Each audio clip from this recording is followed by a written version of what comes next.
যারা সৌদিতে বসবাস করেন তাদের মাঝে মাঝেই চেক দেওয়া উচিত আপনার আকামা আইডি দিয়ে কয়টি সিম কিনা আছে, সেই সিম কার্ডগুলো আপনি ব্যবহার করেন নাকি অন্য কেউ ব্যবহার করছে সেটি অবশ্যই চেক দিয়ে দেখা উচিত। আপনার আকামা দিয়ে কিনা সিম অন্য কেউ ব্যবহার করে তাহলে কিন্তু সে কোনো অকারেন্স করলে সেই দায়ভার কিন্তু আপনাকেই বহন করতে হবে। চলেন দেখে নেই কীভাবে চেক দিতে হয়, তারপর অবশ্যই ভিডিওটি শেয়ার করে দেবেন। তার জন্য প্রথমে যেতে হবে প্লে স্টোর, এটাকে ওপেন করবেন, সার্চ বার এখানে লিখবেন CST, এটা লিখে সার্চ করবেন। তারপর দেখেন একটি অ্যাপ্লিকেশন এসেছে, এটি কিন্তু আমার ইনস্টল করা রয়েছে, আপনি ইনস্টল করে নেবেন। তারপর এটাকে ওপেন করবেন, এখানে দেখেন লগইন, এটার উপর ট্যাপ দেবেন। তারপর এখানে আপনার আকামা নম্বরটা দিয়ে দেবেন, দেখেন 93, এটা মনে রাখবেন। নিচে দেখেন ওপেন নাপাত অ্যাপ্লিকেশন, আপনার ওপেন।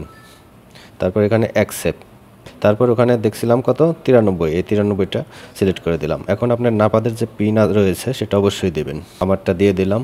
এখন কিন্তু এখানে কাজ শেষ, আপনার সেই CST অ্যাপ্লিকেশনটিতে আবার ফিরে যাবেন। এখন দেখেন এখানে আমার নামে 2টা সিম রয়েছে, আমি এই 2টা সিম কিন্তু আমি ইউজ করি। এখন এখানে যদি একাধিক সিম থাকে কিন্তু সেগুলো আমি ইউজ করি না, সেটা কিন্তু খুবই বিপজ্জনক। যদি একাধিক সিম থাকে সেটা স্ক্রিনশট নিয়ে অবশ্যই সেই সিম কোম্পানি অফিসে গিয়ে সেটা টাকা দিয়ে হলেও ক্যান্সেল করার ব্যবস্থা করবেন।